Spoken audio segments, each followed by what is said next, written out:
The grease trap beneath the sink had clogged again. I wiped my damp hands on my already stained apron and tried to ignore the dull ache spreading across my lower back. 10 hours into my double shift at Rosario's, and the night crowd was just starting to trickle in. "Table 7 needs water, Ellie!" Marco shouted from behind the bar, not bothering to look up from the cocktail he was mixing. I nodded silently, though no one was watching. That's how it had been since I started working here 8 months ago, invisible until needed, forgotten the moment I stepped away. But the tips were decent, and Rosario's was only 3 blocks from St. Catherine's Hospital, where I spent my mornings caring for my 6-year-old son, Leo, with his shock of dark curls and eyes that crinkled at the corners when he smiled, the rare times he still could. Leo, whose leukemia had stubbornly resisted 2 rounds of chemo. Leo, whose specialist had called me into her office yesterday to explain, with practiced sympathy, that his particular genetic markers made him an exceptionally challenging case. I filled a pitcher with ice water, the cold shocking my raw fingertips. When Dr. Mendez had suggested we explore comfort care options, the floor had disappeared beneath me. I'd begged her for alternatives, for experimental treatments, for miracles.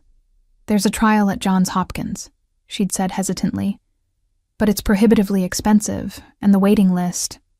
She'd trailed off, her silence completing the sentence. "Not for people like you." The crash of dishes in the kitchen jolted me back.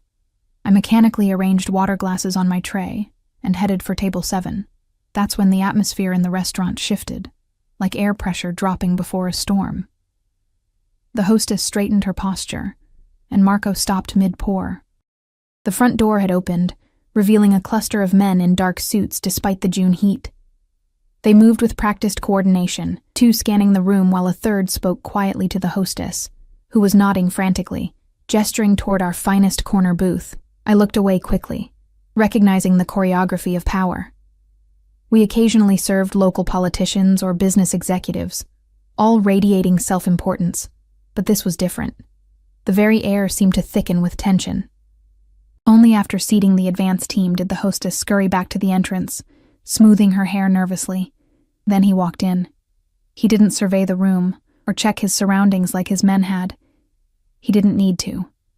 The restaurant had already rearranged itself around his imminent presence, like iron filings aligning to a magnet. Tall, with shoulders that strained against an impeccably tailored charcoal suit, he moved with unhurried confidence.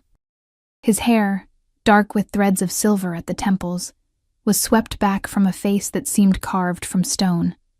All sharp angles and unforgiving planes.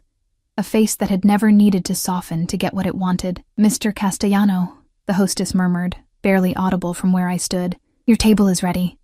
I forced myself to look away, continuing toward table 7. But as I served water to the middle-aged couples seated there, I felt heat crawl up my neck. A primal awareness of being watched. When I turned, his eyes, dark as wet asphalt, were indeed fixed on me, his expression impossible to read. One of his men leaned in, whispering something in his ear, but his gaze never wavered. Vincenzo Castellano. I'd never seen him before, but everyone in East Harbor knew the name. Property developer, philanthropist, businessman, the public-facing descriptions that thinly veiled what everyone knew, but never said aloud. The Castellano family had controlled the city's underworld for 3 generations. "Stop staring," Marco hissed as I passed the bar. "That's not the kind of attention you want." I nodded, focusing intently on refilling my water pitcher, willing my hands not to shake. When I looked up again, Castellano had been seated, his back to the wall, giving him a clear view of both the entrance and the kitchen doors. 2 of his men sat at adjacent tables, while another remained standing near the hostess station. For the next hour, I managed to avoid their section, which Teresa was handling with nervous efficiency. But as the dinner rush intensified, Marco caught my arm. "Teresa's got too many tables. Take this to Castellano's booth." He thrust a bottle of expensive Barolo and a single glass into my hands before I could object. My heart hammered against my ribs as I approached. Castellano was alone now, his men having moved to create a perimeter of space around him. Up close, I noticed details I'd missed. A thin scar bisecting his left eyebrow, the heavy gold signet ring on his right hand, the faint scent of sandalwood and something sharper beneath it. "Your wine, sir," I said, surprised by the steadiness of my own voice. He didn't respond immediately, instead studying me with the dispassionate interest of someone appraising livestock. Then he gestured to the empty space across from him. "Pour yourself a glass." It wasn't a request. I glanced around helplessly, spotting Marco's wide-eyed warning look from across the room. "I'm working, sir, and I'm asking for your company." His voice was unexpectedly smooth, with just a hint of an accent I couldn't place. "Please." The "please" seemed added as an afterthought, a social nicety he'd learned but didn't particularly value. With trembling fingers, I set down the bottle and glass. "I'm sorry, but I can't. Restaurant policy." His mouth curved slightly, not quite a smile. "I own the building this restaurant occupies. I think we can make an exception." Before I could respond, my phone vibrated in my apron pocket, the hospital's ringtone. Ice flooded my veins. No one called this late unless something had gone wrong. "I need to take this," I blurted, backing away. "Excuse me." I didn't wait for his response, practically running toward the back hallway, fumbling with my phone. "Hello? This is Eleanor James." "Ms. James, this is Nurse Patel from St. Catherine's. I'm calling about Leo." The world narrowed to the sound of her voice, everything else fading to white noise. "He's spiked a fever of 104 and his blood pressure is dropping. Dr. Mendez is with him now, but we need you to come immediately." "I'm on my way," I whispered, already untying my apron. I burst into the kitchen, searching frantically for Marco or the manager. "I have to go. Emergency with Leo." Marco appeared, taking in my panic with one glance. "Go, I'll cover for you." I grabbed my bag from my locker, not bothering with my jacket despite the thunderstorm that had started outside.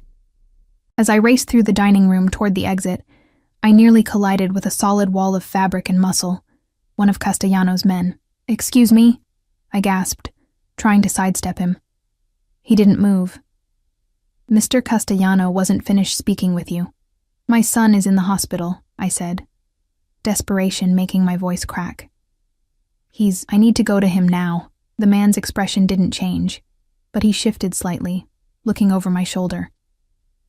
I turned to find Castellano standing there, watching this exchange with inscrutable eyes. "Which hospital?"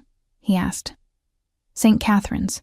Please, I need to—" He cut me off with a slight gesture to his man, who immediately stepped aside. Then he reached into his suit jacket and withdrew a business card, pressing it into my palm.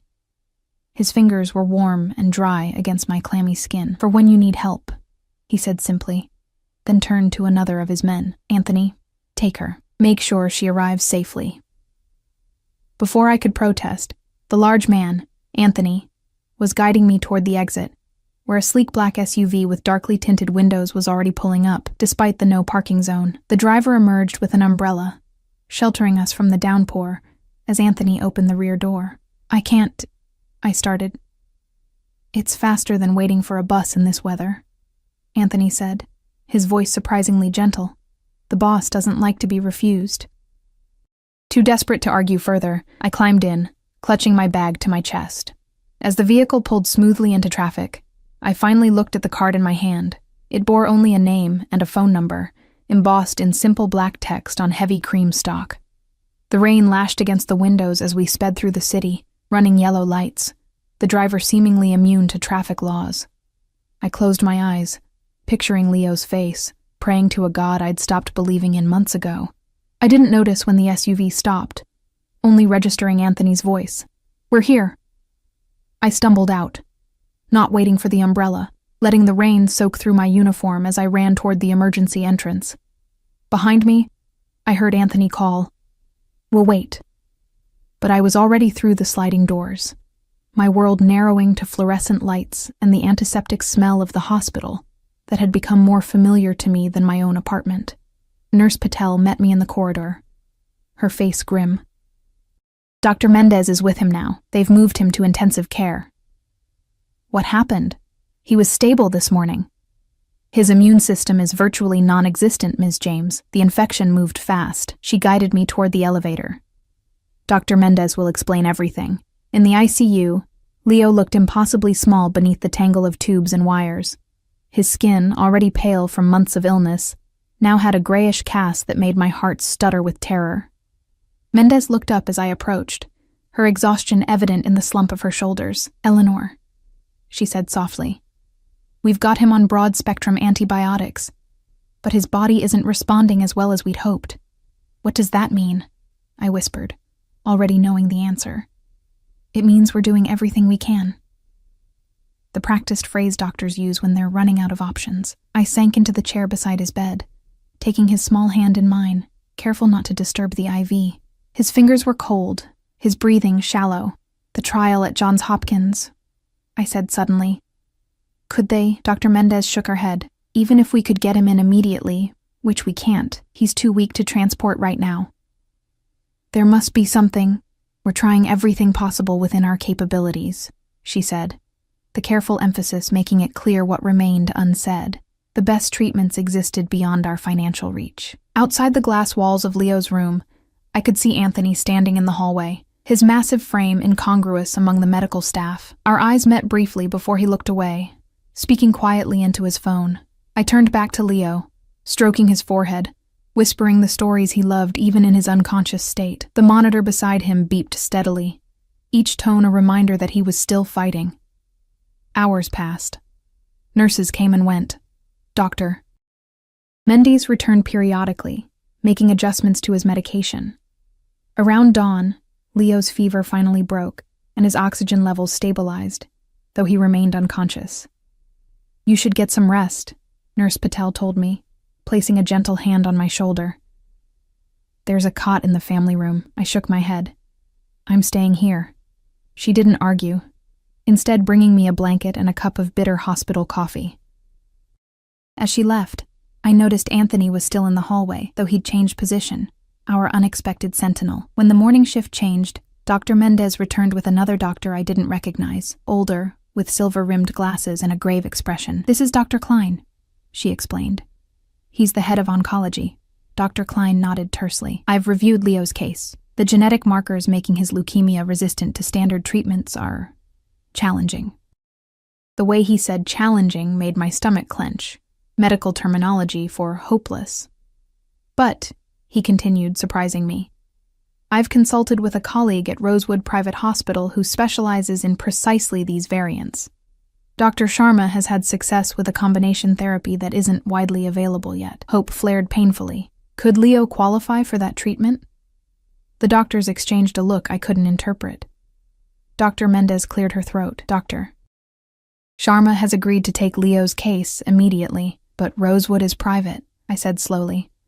"My insurance wouldn't—" "The financial arrangements have been taken care of," Dr. Klein said briskly. "We're preparing to transfer Leo this afternoon." "I don't understand." Dr. Mendez glanced through the glass wall to where Anthony still stood. "A private benefactor has made the arrangements. All you need to do is sign the consent forms." My gaze followed hers, comprehension dawning slowly. The business card still tucked in my pocket suddenly felt like it was burning through the fabric. "Castellano," I whispered. Dr. Mendez nodded almost imperceptibly. "I don't know the details. I just know your son now has access to the best treatment available. Don't ask questions you don't want answers to, Eleanor."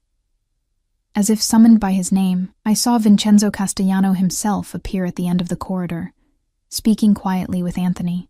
Even in the harsh hospital lighting, he radiated authority, his dark suit unwrinkled despite the early hour.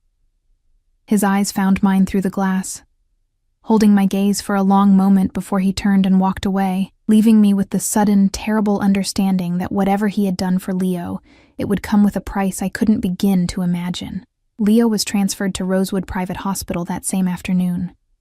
The contrast between St. Catherine's and Rosewood was jarring, from the understated luxury of the marble-floored lobby to the private suite with its soft lighting and tasteful artwork. The pediatric oncology wing looked more like a high-end hotel than a hospital, with none of the institutional grimness I'd grown accustomed to. Dr. Sharma, a petite woman with intelligent eyes and a no-nonsense manner, walked me through Leo's treatment plan in meticulous detail. The specialized combination therapy she proposed was cutting-edge, still in late-stage trials at only a handful of institutions worldwide. "We'll begin immediately," she said, reviewing his charts. "The first 48 hours are critical. We need to stabilize his immune response before introducing the targeted therapies.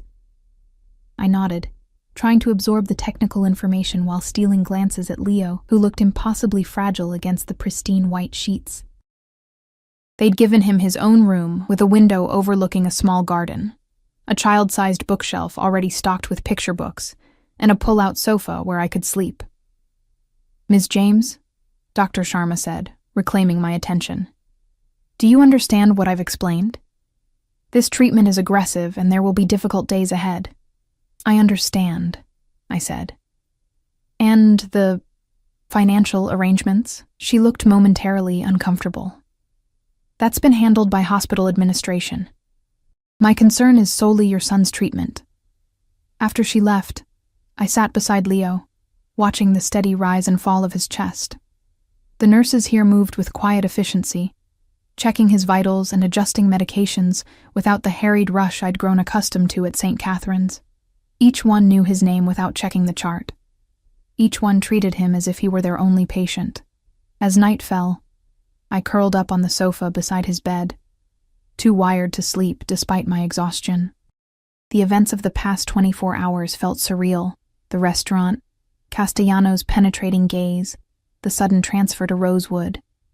Nothing made sense. Why would a man like Vincenzo Castellano intervene to save my son? What could he possibly want from a waitress living paycheck to paycheck? The business card was still in my pocket. I took it out, running my finger over the embossed letters of his name. There was an answer here, but I was afraid to know what it was. A soft knock interrupted my thoughts. I expected a nurse, but instead found Anthony filling the doorway, his broad shoulders nearly touching both sides of the frame. "Mr. Castellano would like to speak with you," he said quietly. Mindful of Leo sleeping nearby, my heart stuttered. "Now?" "He's waiting in the family consultation room." Anthony's expression gave nothing away. "I'll stay with your son." The protective instinct to refuse, to stay by Leo's side, warred with the reality that I owed this man, this dangerous man, at least the courtesy of a conversation. And perhaps answers.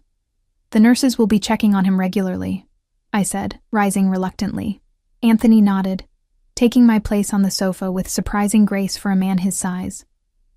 The consultation room was at the end of the hall, its door discreetly closed. I hesitated before knocking softly, then entered before I could lose my nerve. Vincenzo Castellano stood by the window, silhouetted against the city lights. He'd removed his suit jacket, his white shirt crisp against the breadth of his shoulders. He turned as I entered, and I was struck again by the intensity of his presence, how he seemed to compress the available oxygen in any space he occupied. "Ms. James," he said, his voice low and measured.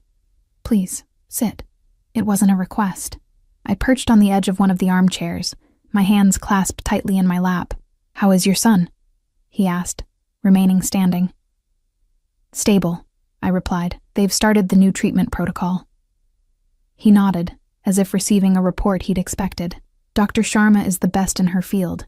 She doesn't typically take new patients, but exceptions can be made." The implication hung in the air between us, that nothing was beyond his reach, no door closed to his influence. "Why?" I asked, the question escaping before I could stop it. "Why would you do this for us? You don't know me. You don't know Leo." Castellano studied me for a long moment, his expression unreadable. Then he moved to sit in the chair opposite mine, close enough that I could see the faint lines at the corners of his eyes, smell the subtle scent of his cologne. "6 years ago," he began, his voice taking on a different cadence.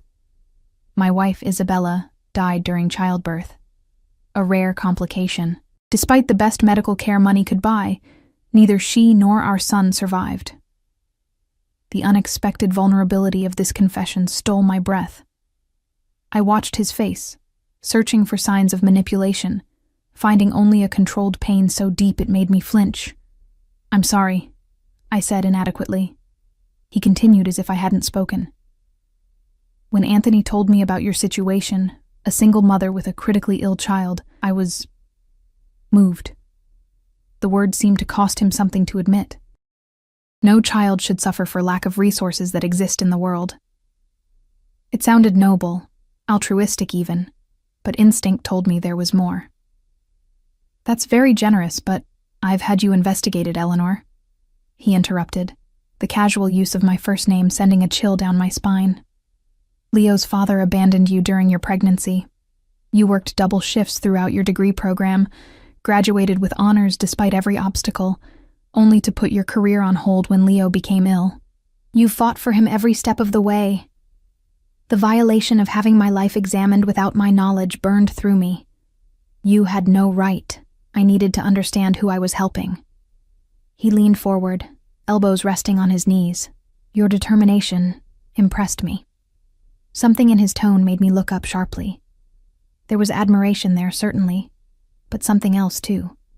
A calculation, an assessment still in progress. What do you want from me, Mr. Castellano? I asked directly. A ghost of a smile touched his lips. Directness. Another quality I appreciate. He sat back, regarding me thoughtfully. For now, I want nothing except for you to focus on your son's recovery. And later we can discuss how you might express your gratitude. He said it without menace, yet a tremor of apprehension passed through me nevertheless. He noticed, his eyes narrowing slightly. I'm not a monster, Eleanor.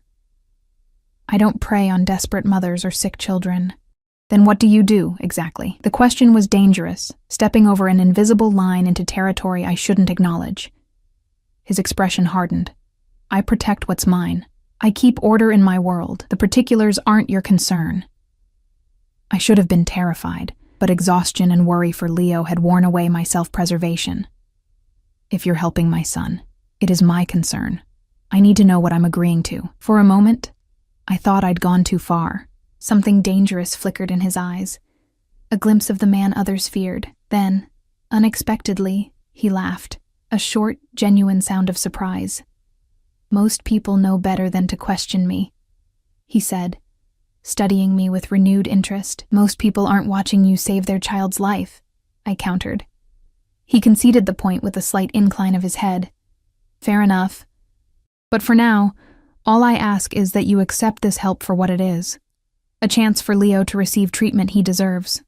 I wanted to argue further, to demand complete transparency about his motives, but exhaustion was overtaking me, clouding my judgment. And beneath it all was the undeniable fact that Leo was getting help he desperately needed. I should get back to him, I said finally. Castellano nodded, rising to his feet. Anthony will remain outside your son's room tonight. If you need anything at all, tell him. The implication that we were now under his protection was both comforting and unsettling. Thank you, I said, the words insufficient for saving my son, but necessary nonetheless. Don't thank me yet, Eleanor, he replied softly. We've only just begun. The cryptic remark followed me back to Leo's room, where I found Anthony standing sentry in the hallway, his presence both reassuring and a reminder that we were now tethered to Vincenzo Castellano in ways I couldn't yet comprehend. Days passed in the strange, timeless rhythm of hospital life. Leo began the intensive treatment regimen, suffering through the harsh side effects with a courage that broke my heart anew. I barely left his side, sleeping on the pull-out sofa, showering in the attached bathroom, accepting the meals that appeared with reliable regularity. Anthony was a constant presence outside Leo's door, occasionally relieved by another of Castellano's men, though he clearly preferred to stay himself. By the third day, Leo had taken to calling him the Giant, earning a rare, fleeting smile from the stoic bodyguard. On the fifth day, while Leo was sleeping after a particularly difficult treatment session, I stepped into the hallway to stretch my legs. Anthony was there, as always, though he'd ditched his suit jacket and loosened his tie in concession to the long hours. Does he ever let you go home? I asked, nodding toward the chair where he'd spent countless hours. I go where I'm needed, he replied simply, and right now he needs you to watch us. I couldn't keep the edge from my voice. Anthony regarded me steadily. The boss doesn't explain his decisions to me, but I've worked for him for 15 years, and I've never seen him take a personal interest like this before. The implications of that statement settled uncomfortably. How did you know? About Leo, I mean. I never mentioned him at the restaurant. The hospital called your phone while you were at our table, he said. After you left, Mr. Castellano was curious. He had me make inquiries, and then decided to intervene, just like that? Anthony shrugged his massive shoulders. He's a complex man, but he doesn't do anything without purpose. Before I could press further, the elevator at the end of the hall chimed, and Vincenzo Castellano himself stepped out. Unlike his previous visit, he wasn't in his usual impeccable suit, instead wearing dark jeans and a charcoal sweater that somehow made him look more approachable, while diminishing none of his authority. He carried a small gift bag in one hand. Anthony straightened immediately. They exchanged a brief nod before Castellano turned his attention to me. "Eleanor," he greeted me, my name rolling off his tongue as if he'd been saying it for years. "How is he today?" "The treatment is brutal," I admitted, but Dr. Sharma says his initial response is promising. Something like satisfaction crossed his features. "Good. May I see him?" The request surprised me. "He's sleeping right now. I won't disturb him.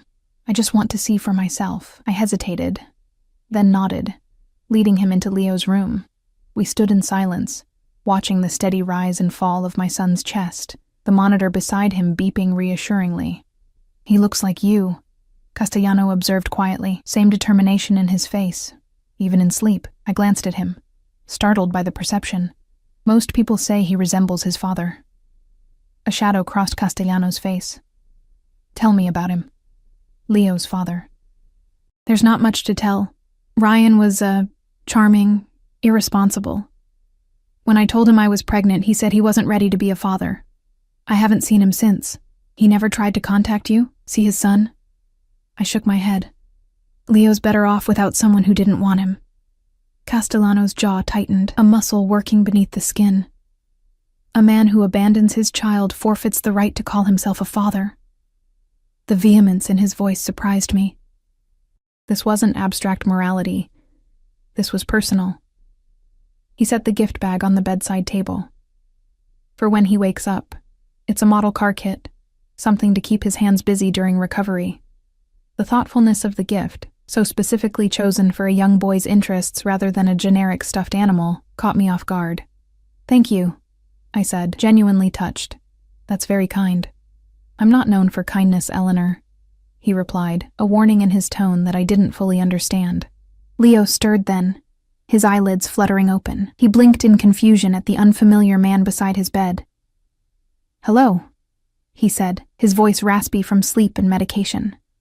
Castellano's entire demeanor shifted, softening in a way I wouldn't have believed possible had I not witnessed it. "Hello, Leo," he replied. "My name is Vincenzo. I'm a friend of your mother's." Leo studied him with the frank curiosity of childhood. "Are you the one who got me the special doctor?" Castellano glanced at me, a question in his eyes. I nodded slightly. I'd explained to Leo in simple terms that someone had helped us access this treatment. "Yes," he answered. "Dr. Sharma is the very best." Leo nodded solemnly. "She says I'm brave when I take the yucky medicine." "The bravest," Castellano agreed. "I brought you something." He reached for the gift bag, placing it within Leo's reach. With careful fingers, Leo pulled out the box containing the model car kit. A vintage Ferrari rendered in exquisite detail, designed for older children but perfect for Leo's meticulous nature. "Cool," he exclaimed, his eyes lighting up in a way I hadn't seen in months. "Mom, look, it's wonderful," I said, blinking back unexpected tears at seeing a glimpse of my son's old enthusiasm. "When you're feeling stronger, I can show you how to put it together," Castellano offered, then looked to me. "If your mother approves." The casual assumption of future involvement sent a jolt of alarm through me, but Leo was already nodding eagerly. "Do you know about cars?" he asked Castellano. "I know quite a bit," he replied with unexpected warmth. "I have a collection of my own, real ones, not models." Leo's eyes widened. "Like a Ferrari?" "Several, in fact. Perhaps one day you can see them." The easy promise, the way Leo was looking at Castellano with growing admiration. It all felt dangerous in ways I couldn't articulate. This man was embedding himself in our lives with calculated precision. "Leo needs to rest now," I said, more sharply than I intended. "He has another treatment this afternoon." If Castellano was offended by the abrupt dismissal, he didn't show it. Instead, he nodded understandingly. "Of course. Another time then. He straightened, the momentary gentleness receding behind his usual controlled facade. I'll check in again soon. Anthony will remain available should you need anything. As he turned to leave, Leo called out, "Thank you for my car." Castellano paused in the doorway, something unreadable crossing his features. "You're very welcome, Leo." Then his eyes met mine. "Take care of your mother. She needs you to be strong." After he left, Leo clutched the model kit to his chest, already examining the pieces through the clear plastic window of the box. "He's nice," Leo declared with the simple certainty of childhood. "And tall." "Yes," I agreed cautiously. "He is." "Is he really your friend?" The question gave me pause. What was Vincenzo Castellano to me? Benefactor? Protector? Something else entirely? "It's complicated, sweetheart," I said finally. Leo accepted this with a nod, already absorbed in his new treasure. I watched him, torn between gratitude for the spark of joy Castellano had brought to my son's eyes and fear of the invisible threads now binding us to a man whose world operated by rules I didn't understand. 2 weeks into Leo's treatment, a fragile hope began to take root. Dr. Sharma's daily updates grew cautiously optimistic, speaking of promising cellular responses and encouraging blood work. Leo's coloring improved, his appetite returned in fits and starts, and he began asking when he could go home, a question that had been absent for months. "His body is responding remarkably well to the therapy," Dr. Sharma told me during our morning consultation. "If this trend continues, we might discuss transitioning to outpatient care within a few weeks." I pressed my fingers to my lips, afraid to fully believe. "Is it really working, after everything else failed?" She smiled, the expression warming her usually clinical demeanor. The combination therapy was precisely suited to his genetic profile. "We're not declaring victory yet, but yes, Eleanor, it's working." After she left, I sank into the chair beside Leo's bed, watching him sleep peacefully for the first time in months. The constant knot of fear that had lived in my chest began to loosen, just slightly. "Good news?" Anthony's deep voice came from the doorway, where he stood with his customary quiet vigilance. I nodded, wiping away tears I hadn't realized were falling. "She says he's responding to treatment, that we might be able to go home soon." Something like satisfaction crossed his stoic features. "The boss will be pleased to hear it." I'd seen little of Vincenzo Castellano over the past 2 weeks, though his presence remained a constant undercurrent in our lives. Fresh flowers appeared in Leo's room every other day. Meals from high-end restaurants were delivered regularly, replacing the standard hospital fare. Occasionally, new toys or books would arrive, each gift thoughtfully chosen to match Leo's interests, never extravagant enough to be ostentatious, but of undeniable quality. Castellano himself visited only twice, brief measured appearances where he spoke quietly with Leo about the progress of his model car, brought new books, or simply sat while Leo chatted about whatever was occupying his mind that day. He treated my son with a gentle respect that continually surprised me, listening to Leo's ramblings as attentively as if he were receiving vital intelligence reports. With me, he maintained a careful distance, polite, concerned, but never crossing the invisible boundary I'd established. Yet I felt his watchful presence even in his absence, noted how the hospital staff treated us with particular deference, how quickly any request was fulfilled. "He's coming tonight," Anthony informed me, interrupting my thoughts. "He asked if you would join him for dinner, in the private dining room on the top floor." My stomach tightened. "I don't want to leave Leo." "I'll stay with him," Anthony offered, his tone suggesting this had already been arranged. "The boss thought you might need a break from these 4 walls." The thought of leaving Leo, even briefly, made my chest constrict. Yet part of me recognized the wisdom in it. I hadn't left the hospital in 2 weeks, had barely slept, surviving on adrenaline and hospital coffee. And beneath it all was the awareness that this invitation likely wasn't optional. "What time?" I asked finally. 8 o'clock. I've arranged for some suitable clothes to be delivered." Anthony's gaze flickered briefly over my rumpled t-shirt and leggings. I bristled at the implication, but couldn't argue with the reality. I was hardly dressed for a dinner with a man who wore bespoke suits to hospital visits. "Fine," I agreed reluctantly. "But I'll only stay an hour. Leo might wake up and need me. Anthony nodded, though something in his expression suggested he found my conditions amusing. I'll let him know. True to his word, a garment bag appeared that afternoon, delivered by a discreet hospital attendant. Inside was a simple black dress, elegant but not ostentatious, and somehow exactly my size. Accompanying it were understated gold earrings and a pair of black heels.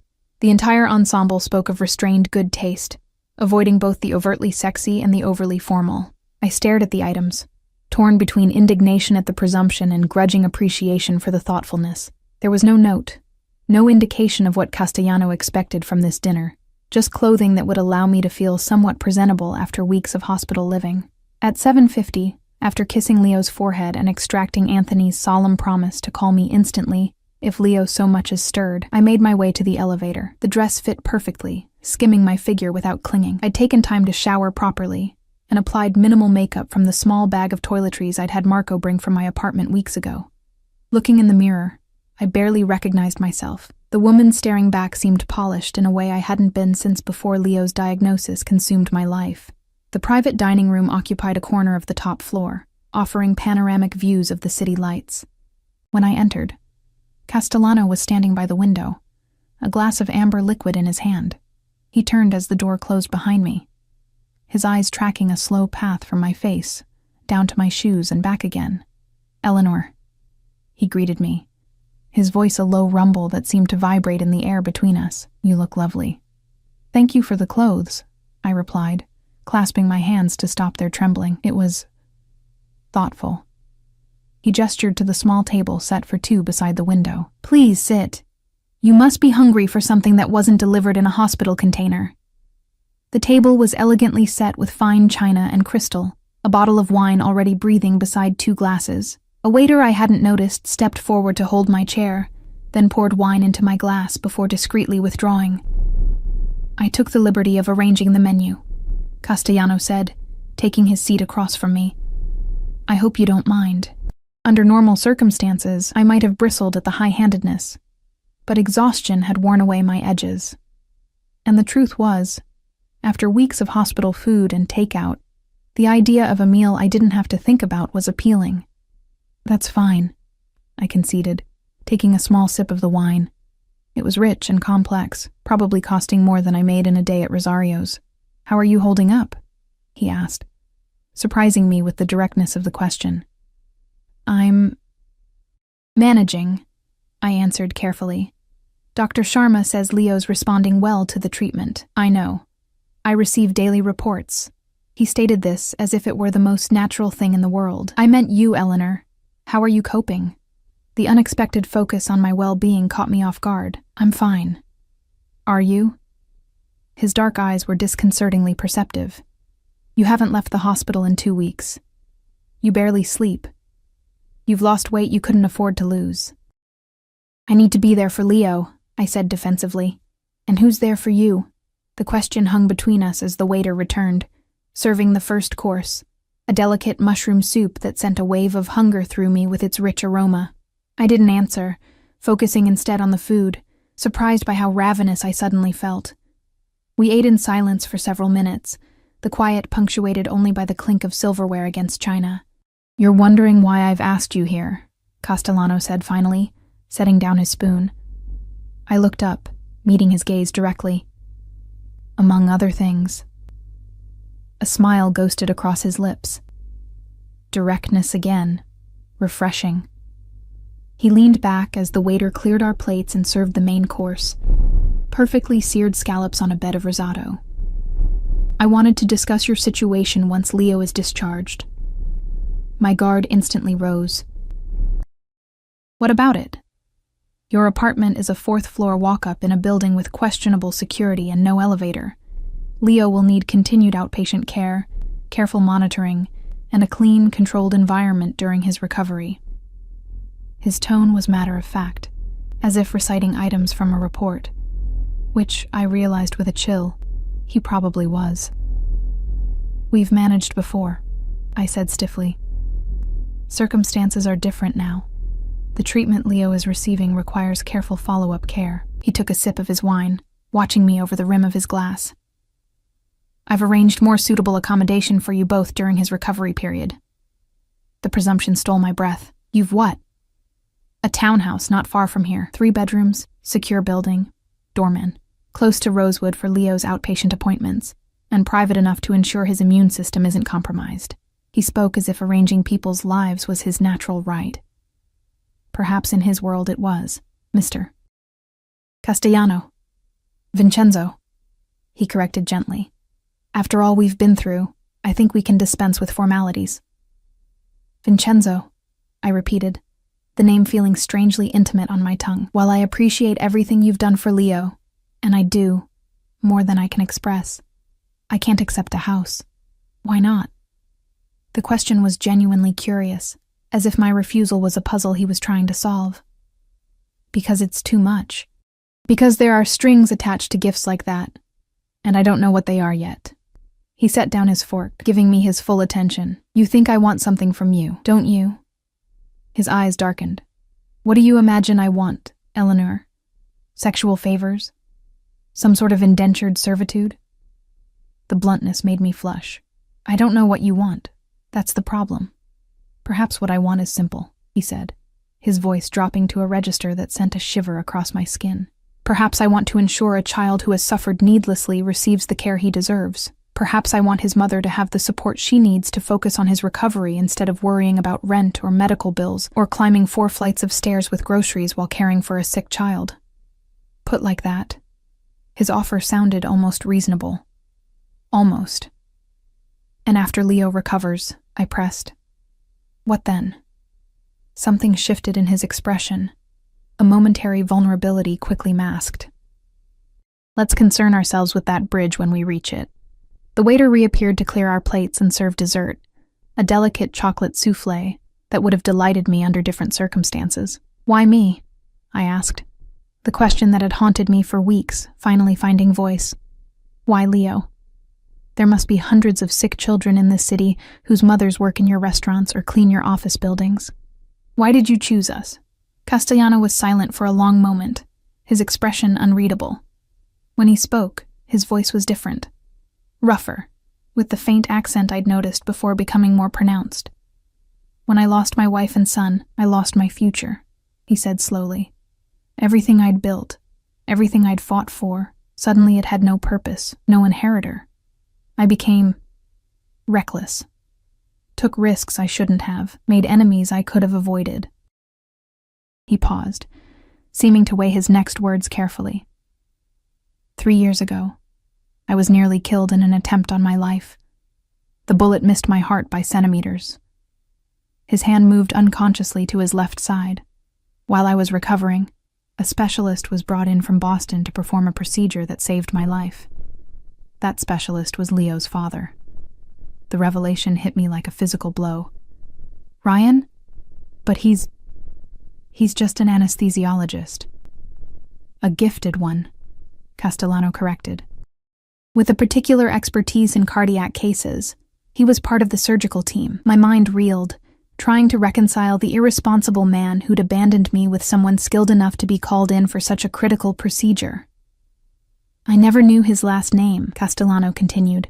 Never saw his face.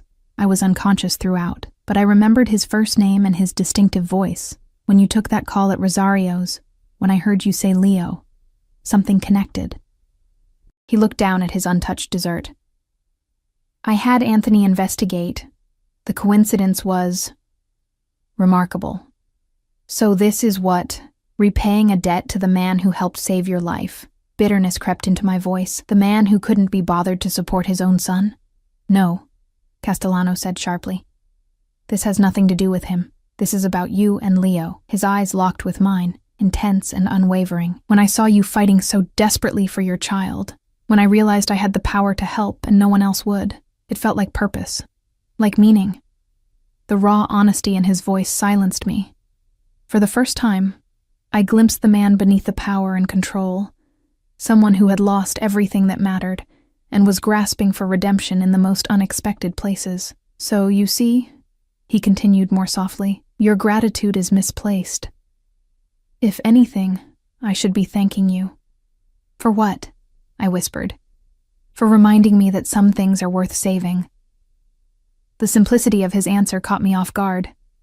I looked away, overwhelmed by the complexity of emotions swirling between us, gratitude, suspicion, and something else I wasn't ready to examine. "The townhouse," I said finally, returning to safer ground. "It's temporary? Just for Leo's recovery?" "Yes," he agreed readily. "Though there's no rush for you to leave once he's well. You can take time to find suitable permanent housing." The concession was reasonable, and the truth was, our fourth-floor walk-up would be a nightmare during Leo's recovery. Pride warred with practicality, as I considered his offer. "I'd need to continue working," I said, testing boundaries. "I can't become dependent on you, of course. Though perhaps something less physically demanding than waitressing." He reached into his jacket, withdrawing an envelope which he placed on the table between us. "The Castellano Foundation has an opening for a community liaison. The position comes with flexible hours, health benefits, and a salary that should cover your needs comfortably." I stared at the envelope, suspicion flaring anew. "You're offering me a job now?" "I'm offering you an opportunity," he corrected. "One you're qualified for, given your background in social services before Leo's illness. The foundation does genuine good work, Eleanor. You could be part of that." The careful research into my past should have alarmed me more than it did. Instead, I found myself torn between wariness and a treacherous gratitude that he'd bothered to learn who I was beyond Leo's mother or the waitress. "Think about it," he said, sensing my hesitation. "There's no rush to decide." I nodded, too emotionally exhausted to argue further. I should get back to Leo. Castellano checked his watch. "Of course, it's getting late." As we rose from the table, he moved to my side, his hand coming to rest lightly on the small of my back, a gesture both proprietary and oddly protective. I should have stepped away.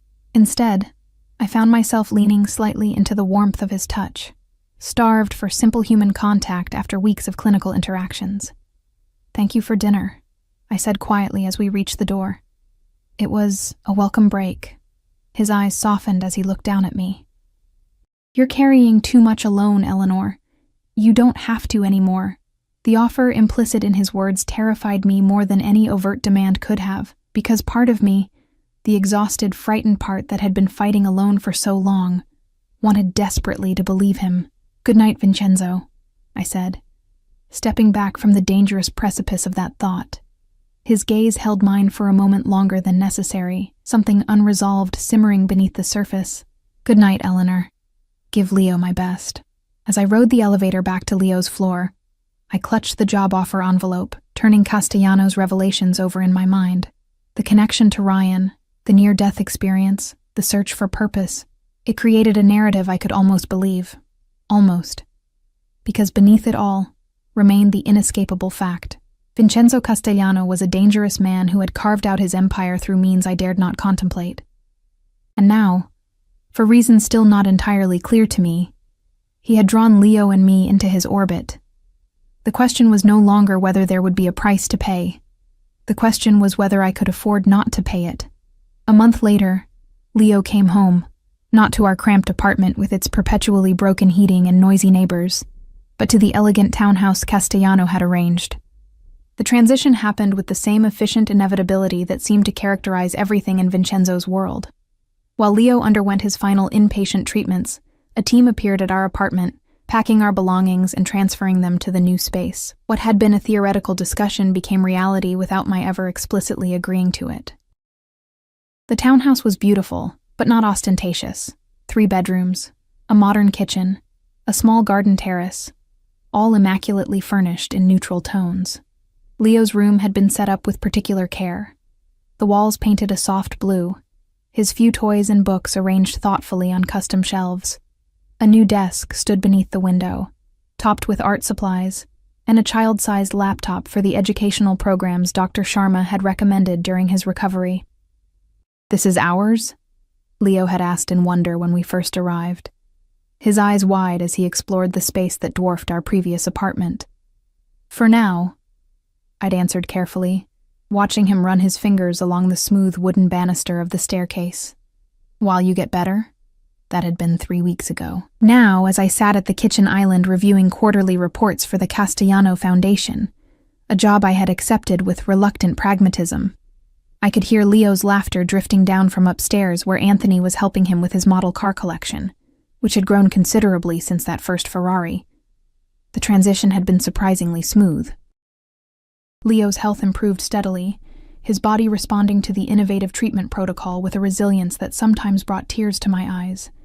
His hair was beginning to grow back, soft fuzz covering the scalp that had been bare for so long. His cheeks filled out, color returning to his once pallid skin. The weekly outpatient visits to Dr. Sharma brought consistently positive reports. My own transition had been more complicated. The job at the foundation was legitimate and engaging, involving community outreach programs that aligned with my education and values. My colleagues were professional and welcoming, seemingly unaware of the unusual circumstances of my hiring. I worked primarily from the townhouse, going into the main office only twice a week, while Leo was at his tutoring sessions. Another arrangement Castellano had made to help him catch up on the schooling he'd missed during his illness. Vincenzo himself remained a spectral presence in our lives, visible in the details of our new existence but physically absent for weeks at a time. I would receive texts checking on Leo's progress, occasional deliveries of books or toys that somehow always matched exactly what Leo had been talking about wanting. Security personnel maintained a discreet presence outside the townhouse, rotating shifts with military precision.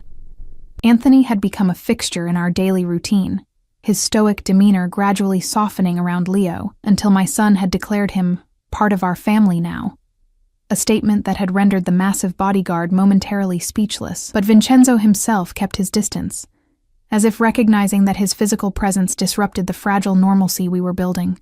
I told myself this was a relief, that the complicated emotions he stirred in me were better left unexplored. Yet I found myself watching for him, attuned to any mention of his name, my pulse quickening whenever a black SUV pulled up outside. The sharp trill of my phone interrupted these thoughts.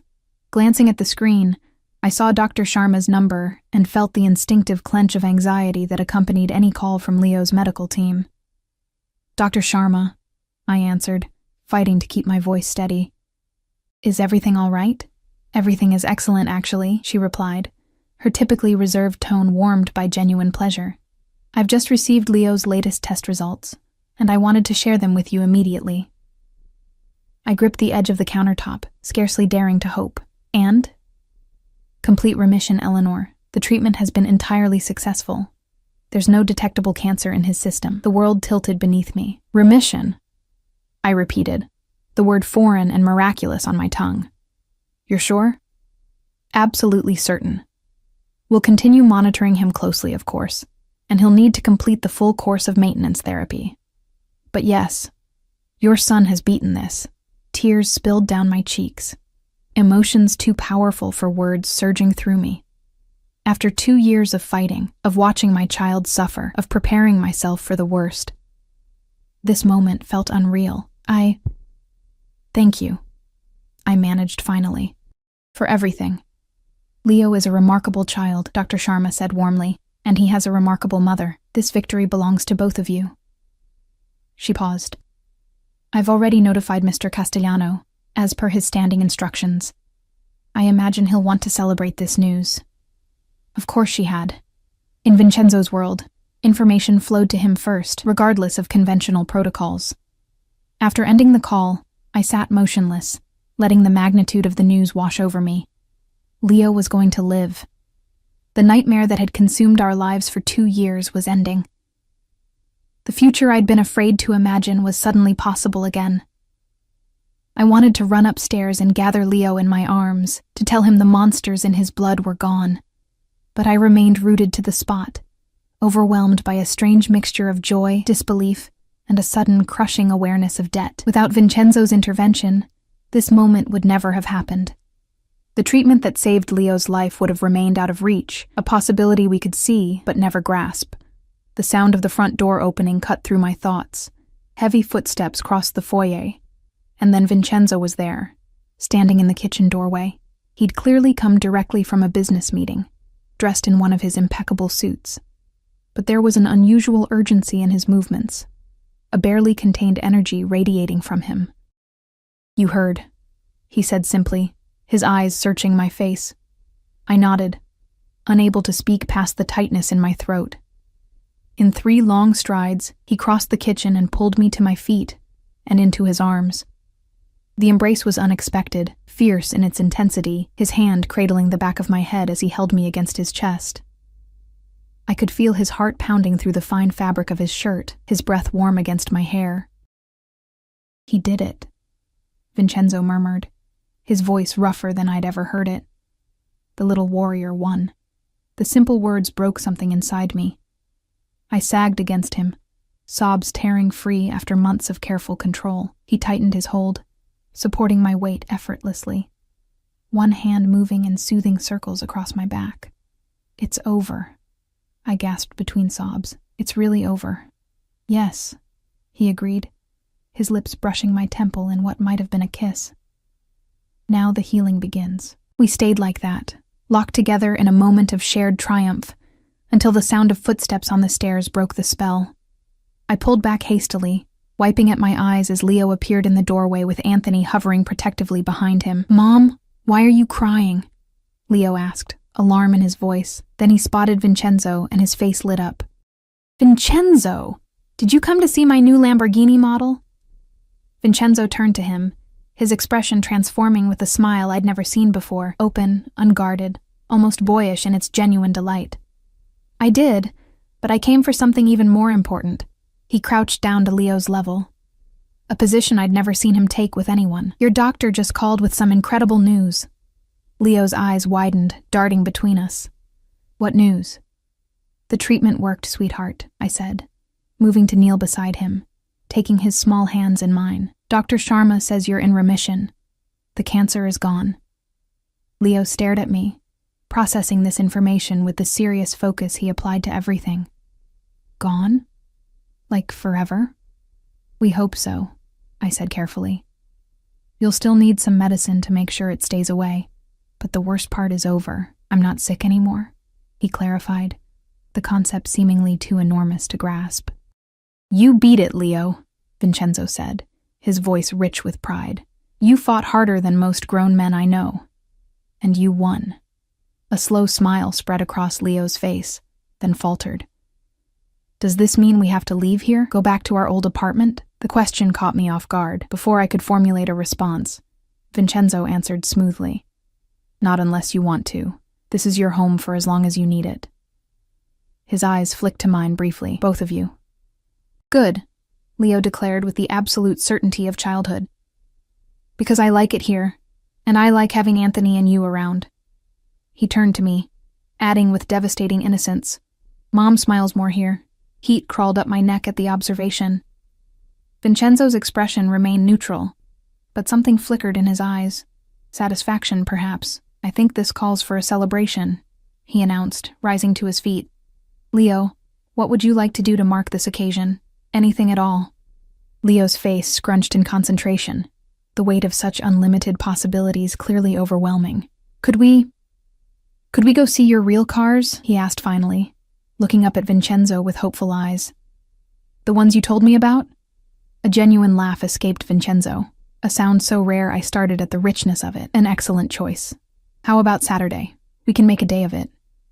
"Can Mom come too?" "Of course," Vincenzo replied, his gaze finding mine. "If she wants to." The question hung between us, weighted with meanings beyond a simple outing. This would be the first time we'd left the controlled environments of the hospital and the townhouse together.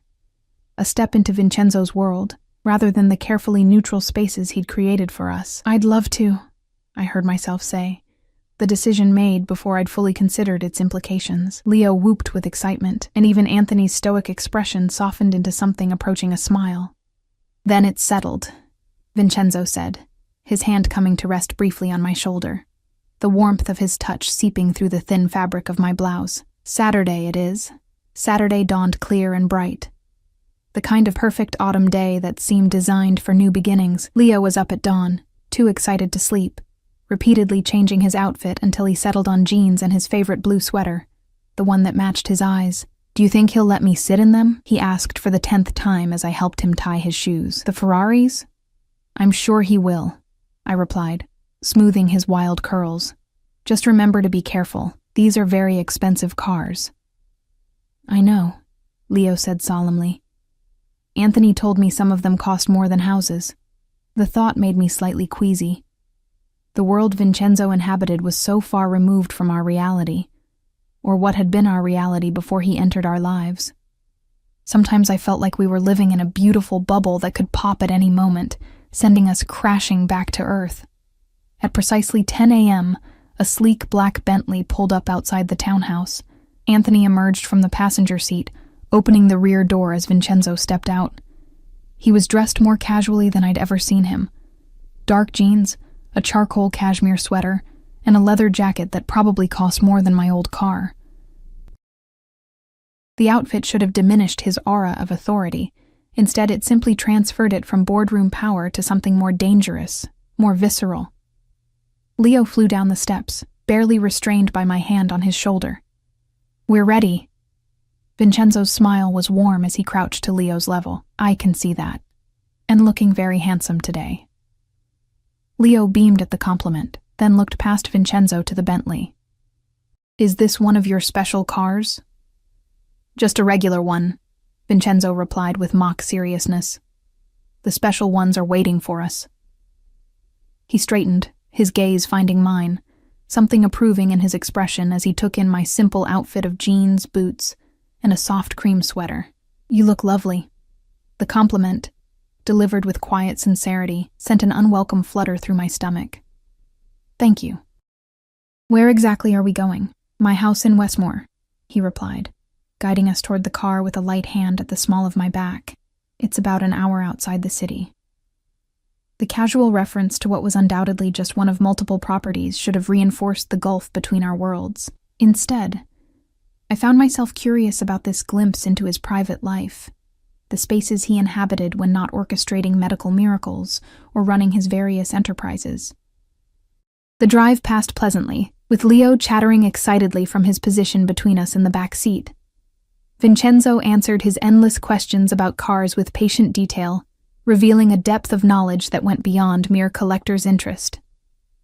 Anthony drove with silent efficiency, occasionally meeting my eyes in the rearview mirror, with what might have been amusement at his boss's unusual animation. As we left the city behind, the landscape opened into rolling countryside, dotted with estates set far back from the road.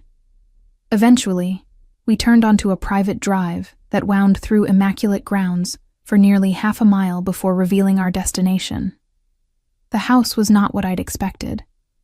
Rather than the ostentatious mansion I'd imagined, it was a sprawling stone structure, elegant but somehow welcoming, with large windows overlooking manicured gardens and the forest beyond. It spoke of old money rather than new wealth, tasteful, secure in its own worth without needing to announce it. This is your house? Leo breathed, pressing his face against the window. One of them, Vincenzo replied, watching his reaction with evident pleasure. But this is my favorite. As the car pulled to a stop in the circular driveway, I noticed the security, subtle but comprehensive, cameras discreetly positioned along the roofline, men stationed at strategic points around the property, their casual postures belied by their watchful eyes. A woman in her 60s emerged from the front door as we approached. Her silver hair pulled back in an elegant knot, her expression warming at the sight of Vincenzo. Mrs. Abelli, he greeted her, surprising me with the genuine affection in his voice. Thank you for arranging everything on such short notice. Of course, Mr. Castellano, she replied with a slight accent I couldn't place. Her gaze moved to Leo and me with open curiosity. These must be your special guests. Vincenzo placed a hand on Leo's shoulder. This is Leo James and his mother Eleanor. Leo, Mrs. Abelli has been taking care of this house since before I was born. Leo offered his hand with the careful manners I'd taught him. Pleased to meet you, ma'am. Mrs. Abelli's expression softened as she took his small hand in hers. Such a polite young man, and so handsome. She turned to me with a warm smile. Welcome, Ms. James. It's lovely to meet you both. There was something in her manner, a subtle assessment beneath the welcome, that made me wonder what she knew about us, what Vincenzo had told her about our unusual relationship. "Lunch is ready whenever you are," she continued, addressing Vincenzo. "In the garden room, as you requested." "Perfect," he nodded. "But first, I believe we have some cars to inspect." Leo could barely contain his excitement as Vincenzo led us around the side of the house toward a large outbuilding set apart from the main structure. As we approached, he pressed his palm to a biometric scanner beside the door, which slid open silently to reveal what could only be described as an automotive shrine. The space was immaculate. Polished concrete floors, state-of-the-art lighting that highlighted each vehicle without glare, climate controls maintaining perfect temperature and humidity, and the cars. Even I, with my limited knowledge, could recognize the collection was extraordinary. "Welcome to my sanctuary," Vincenzo said quietly, watching Leo's face as his eyes grew wide with wonder. There were perhaps 20 vehicles arranged with artful precision. Ferraris in signature red, sleek Lamborghinis, classic Aston Martins, and others I couldn't name but knew instinctively were rare and valuable. Each gleamed under the specialized lighting, perfect and untouchable. "Can I?" Leo whispered, afraid to even ask. Vincenzo smiled, guiding him toward a particularly beautiful red Ferrari. This one was my first, a 1962 250 GT. Only 36 were ever made. He opened the driver's door. "Would you like to sit inside?" Leo looked to me first, seeking permission. When I nodded, he approached the car with reverent care, allowing Vincenzo to lift him into the driver's seat. "It smells like leather and magic," Leo declared, his hands hovering over the steering wheel without touching it. Vincenzo laughed, the sound echoing in the pristine space. "That's exactly right." He glanced at me, something vulnerable flashing across his face before disappearing behind his usual composed expression. "Would you like to try it too?" I shook my head, content to watch them together, Leo's face alight with joy. Vincenzo's attention focused entirely on him, explaining each dial and switch with the patience of a born teacher. They moved from car to car, a pattern emerging as Leo asked careful questions and Vincenzo answered, occasionally lifting him to peek at an engine or demonstrate a particular feature. It struck me, watching them, how natural they looked together, the powerful man and the small boy, connected by a shared enthusiasm that transcended the circumstances of their meeting. There was genuine joy in Vincenzo's expressions, his usual guardedness falling away as he shared his passion with my son. "Mom, this one has doors that go up instead of out," Leo called, drawing me from my thoughts. I moved closer, admiring the sleek black Lamborghini he was gesturing toward. "It's beautiful." "This one is very special," Vincenzo said, his voice taking on a different quality. "It was my father's favorite, the only thing of his I chose to keep." The simple statement revealed more about his relationship with his father than any detailed explanation could have. I met his eyes, acknowledging the confidence without pressing for more. "It suits you," I said quietly. Something shifted in his expression, a softening around the eyes, a slight curve of his mouth that wasn't quite a smile, but carried more warmth than any smile I'd seen from him before. The moment stretched between us, heavy with unspoken things, until Leo's excited voice broke the spell. "Can we drive one? Just a little." Vincenzo turned to him, the tension dissipating. "Not today, little man, but when you're a bit older, perhaps we can take one around the track." "There's a track?" Leo gasped. "Behind the house," Vincenzo confirmed, "where I can drive them properly without worrying about speed limits." The casual reference to disregarding laws should have troubled me more than it did. Instead, I found myself smiling at Leo's expression of pure awe. "I think it's time for lunch," Vincenzo said, checking his watch. "Mrs. Abelli will be wondering where we are." "And afterward, if you're interested, there's a surprise for you, Leo." "Another one?" Leo asked, eyes wide. "This is already the best day ever." As we walked back toward the house, Leo skipping ahead with Anthony following at a discreet distance, Vincenzo fell into step beside me. "Thank you," he said quietly. "For what?" "For trusting me with him today. I know it wasn't easy for you." The simple acknowledgement of my reservations caught me off guard. "He's happy," I said finally. "That's what matters." Vincenzo's hand brushed mine briefly, the contact sending an electric current up my arm. "And you? Are you happy, Eleanor?" The question was deceptively simple, loaded with implications I wasn't ready to examine. I looked ahead at Leo, his face tilted up to the autumn sun, his step lighter than I'd seen in years. "I'm getting there," I answered honestly. Vincenzo nodded, accepting this partial truth without pressing for more. "That's a start." The surprise turned out to be a miniature electric Ferrari, scaled perfectly for a child Leo's size. Painted the same vibrant red as its full-sized counterpart in Vincenzo's collection, it waited for us on a smooth paved area behind the house that served as a small practice track. Leo's face when he saw it was something I'll never forget. Pure, undiluted joy breaking across his features like sunrise. He turned to Vincenzo, speechless for perhaps the first time in his life. "Is that for me?" he finally managed. Vincenzo nodded, his expression softening in that way it only did around Leo. "To celebrate your victory. Every warrior deserves a chariot." Leo launched himself at Vincenzo, wrapping his arms around his legs in a fierce hug. For a moment, Vincenzo seemed startled by the physical affection, his body stiffening before he relaxed and placed a gentle hand on Leo's head. "Thank you," Leo whispered, his face pressed against Vincenzo's leg. Something shifted in Vincenzo's expression. A complexity of emotion I couldn't fully decode. Vulnerability and determination intertwined. His eyes met mine over Leo's head, seeking something.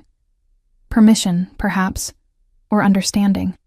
I nodded slightly, acknowledging what was happening between us. This strange family we were becoming against all odds and reason. The smile that curved his lips in response was unlike any I'd seen from him before, unguarded, almost tender. The rest of the day passed in a blur of happiness. Leo circled his track countless times in his miniature Ferrari, his laughter carrying across the grounds. We ate lunch in the garden room, a sun-drenched space overlooking meticulously tended flower beds. Mrs. Abelli had prepared a feast that catered perfectly to Leo's preferences, while still offering sophisticated options for the adults. Later, as the autumn afternoon began to fade, we explored the grounds, Leo racing ahead to discover a koi pond, a small orchard, a greenhouse filled with exotic plants. Vincenzo walked beside me, his usual intensity softened into something more contemplative. "You've built something beautiful here," I observed as we paused by the pond, watching Leo carefully feeding the fish with pellets Mrs. Abelli had provided. "It was Isabella's vision," he replied quietly. "The gardens, the greenhouse, those were hers. After she died, I nearly sold the place. Too many ghosts." His gaze traveled across the grounds. But then I realized it was all I had left of her. The rare personal disclosure hung in the air between us. She must have been remarkable. She was. A shadow crossed his face. She was innocent of who I was. What I did, I kept that world away from her. Sometimes I think that was my greatest kindness. And my worst deception. The implicit parallel to our own situation wasn't lost on me. "Is that what you're doing with us? Keeping worlds separate?" His eyes, when they met mine, were startlingly honest. "I've tried. But those boundaries are becoming less clear to me." The admission sent a complicated ripple of emotions through me. Apprehension, yes, but also a treacherous thrill of anticipation. "Vincenzo," I began, not sure what I intended to say. "Mom," Leo called, breaking the moment. "Look at the big fish. It's gold and white." The interruption was perhaps a mercy, forestalling a conversation neither of us was quite ready to have. Vincenzo's hand brushed mine briefly, a silent acknowledgement of what remained unspoken, before we joined Leo at the pond's edge. As twilight approached, Leo's energy finally began to flag, the excitement of the day catching up with his still recovering body. In the car heading back to the city, he fell asleep between us, his head eventually coming to rest against Vincenzo's arm. "He's had a perfect day," I said softly, watching my son's peaceful face. "Thank you for that." Vincenzo looked down at Leo, something fiercely protective in his gaze. "He deserves many more perfect days." His eyes lifted to mine. "You both do." The intensity in his voice made my heart stutter. "Vincenzo, Not yet," he interrupted gently. "Not with him between us. This conversation needs to happen when we're alone." The acknowledgement that there was indeed a conversation to be had, that the undercurrents between us were real and not simply my imagination, sent heat coursing through me. The remainder of the drive passed in comfortable silence. When we reached the townhouse, Vincenzo lifted the sleeping Leo from the car with careful strength, carrying him inside and up to his bedroom as if he weighed nothing. I followed, watching as he laid my son on his bed with a gentleness that belied his dangerous reputation. "Will you stay?" I asked as we descended the stairs. "For a drink?" The question was weighted with possibilities, and we both knew it. "Yes," he answered simply. In the kitchen, I poured us each a glass of the expensive whiskey he'd stocked in the bar cabinet. He took his with a nod of thanks, his fingers brushing mine deliberately during the exchange. "You've changed my life," I said finally, meeting his gaze across the kitchen island. "Leo's life. I don't know how to reconcile that with who you are, what you do." "And who do you think I am, exactly?" he asked, his voice carefully neutral. I took a steadying breath. "A man with power, dangerous power, the kind that doesn't come from legitimate business alone." He didn't flinch from the implied accusation. "Yes." The simple admission hung between us. "I should be afraid of you," I continued. "Perhaps." His eyes never left mine. "Are you?"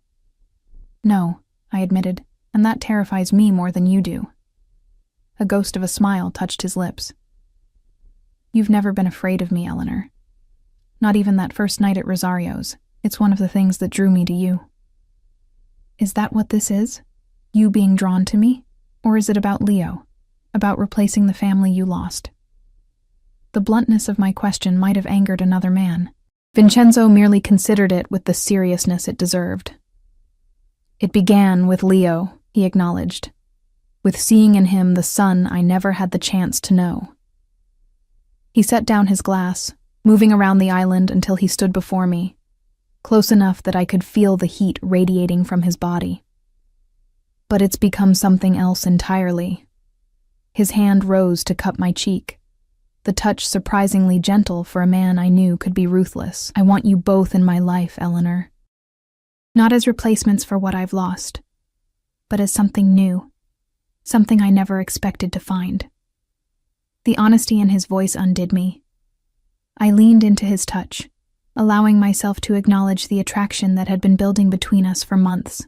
"Your world is dangerous," I whispered, a final protest against what felt inevitable. "Yes," he agreed, his thumb tracing my cheekbone. "But you and Leo will be the most protected people in it. Nothing will touch you. No one will dare."